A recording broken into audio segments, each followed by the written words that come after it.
শ্রীমতী ঘোষ, ত্রিবেণীতে থাকি। আমি একজন হোম মেকার। আমি রান্না করতে ভীষণ ভালোবাসি, বিভিন্ন ধরনের রান্না করতে ভালোবাসি। এই ভালো লাগার জায়গা থেকে আজকে আমি শ্রীমতীর দরবার আয়োজিত home chef season 3 online cooking কম্পিটিশনে অংশগ্রহণ করেছি। সেখানে আজকে আমি একজন প্রতিযোগী। সেই প্রতিযোগিতার আমিষ সেগমেন্টে আজকে আমি আপনাদের একটি আমিষ পদ করে দেখাবো। সেটির নাম হচ্ছে ডাব মাটন। সেটা যদি ভালো লেগে থাকে অবশ্যই লাইক, শেয়ার, কমেন্টস করবেন এবং শ্রীমতীর দরবার চ্যানেলটিকে সাবস্ক্রাইব করতে ভুলবেন না। নমস্কার।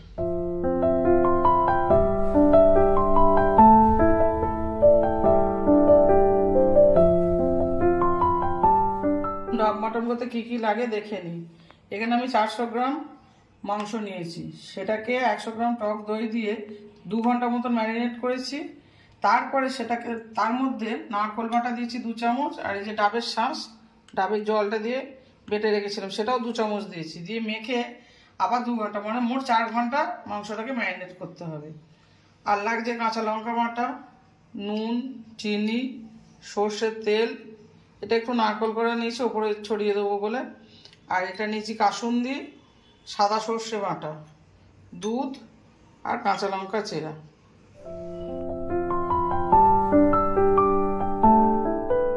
চলুন এবার শুরু করি। গ্যাসটা আমি জ্বেলে নিলাম। দিচ্ছি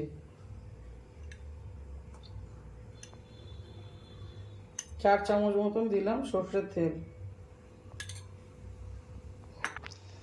এবার এর মধ্যে এই যে কাঁচা পাকা লঙ্কা রয়েছে চেরা, এটা দিয়ে দেবো ফোড়নে।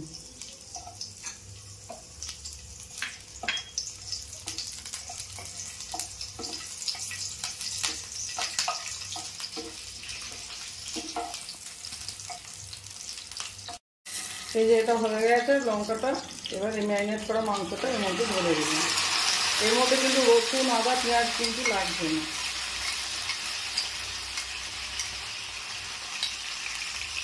এই যে মাংসটা দিয়ে দিয়েছি ম্যারিনেট করা,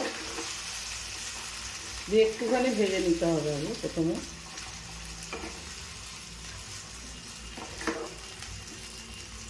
আমি গ্যাসটা একটু হাই করে দিচ্ছি।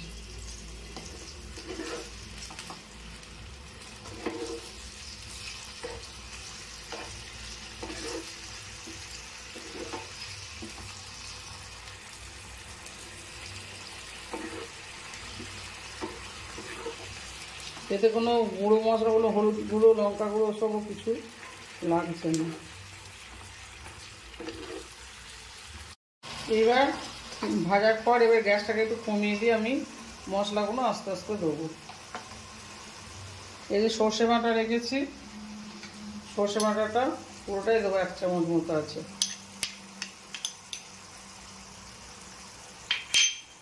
কাঁচা লঙ্কাটাও দিয়ে দিচ্ছি। ঝালটা যে যার মতন খাবেন দেবেন।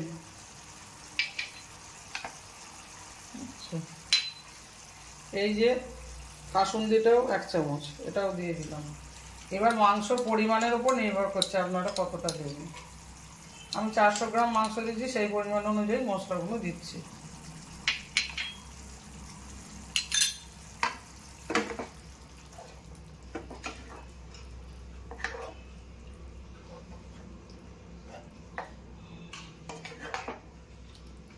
আবার গ্যাসটাকে একটু হাই করে দিচ্ছি।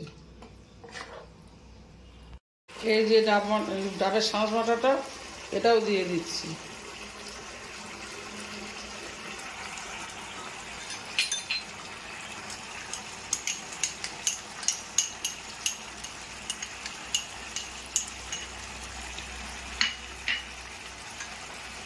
নারকেল বাটাটাও দিয়ে দিলাম।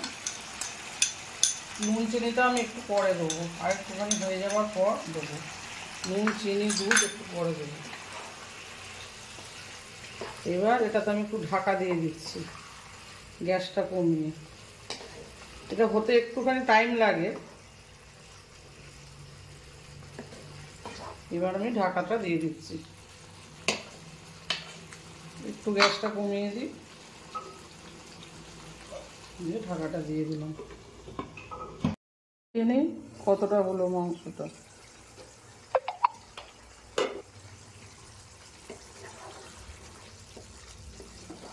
এই যে দই থেকে জল বেরিয়েছে, সেই জলেতেই সেদ্ধ হয়েছে।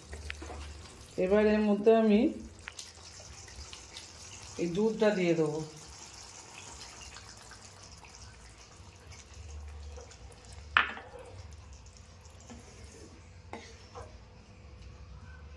দুধ দেওয়ার পর এতে মিষ্টিটা একটু সামান্যই দেবো, কেন বলুন তো, নারকেল বাটা দিয়েছি, তারপরে ডাবের শাঁস দিয়েছি, সবই তো মিষ্টি মিষ্টি, এই জন্য অল্প একটু চিনি দিলাম।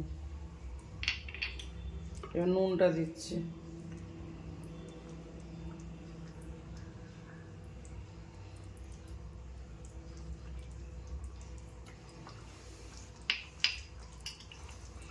দেওয়ার পর আবার একটু ভালো করে সব মিশিয়ে নিয়ে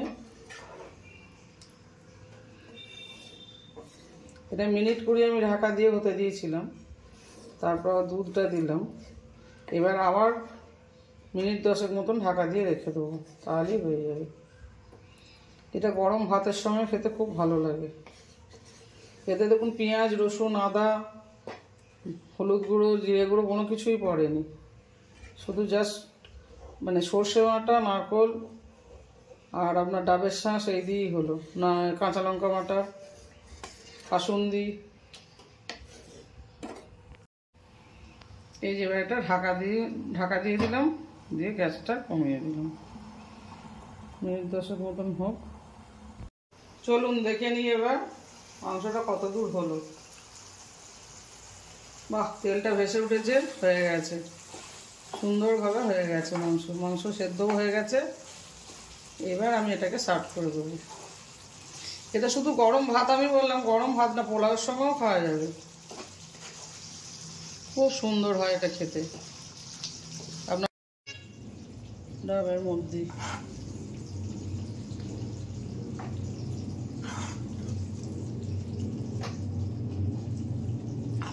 মাংসটা আপনারা যদি কচি বাটা নেন তাহলে খুব তাড়াতাড়ি সেদ্ধ হবে।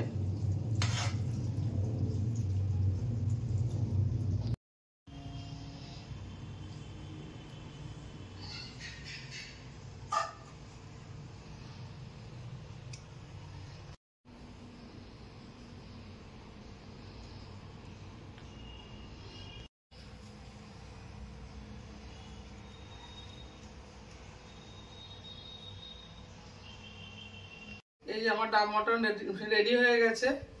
আপনাদের যদি ভালো লেগে থাকে অবশ্যই লাইক, শেয়ার, কমেন্টস করবেন, আর শ্রীমতীর দরবার চ্যানেলটিকে সাবস্ক্রাইব করতে ভুলবেন না।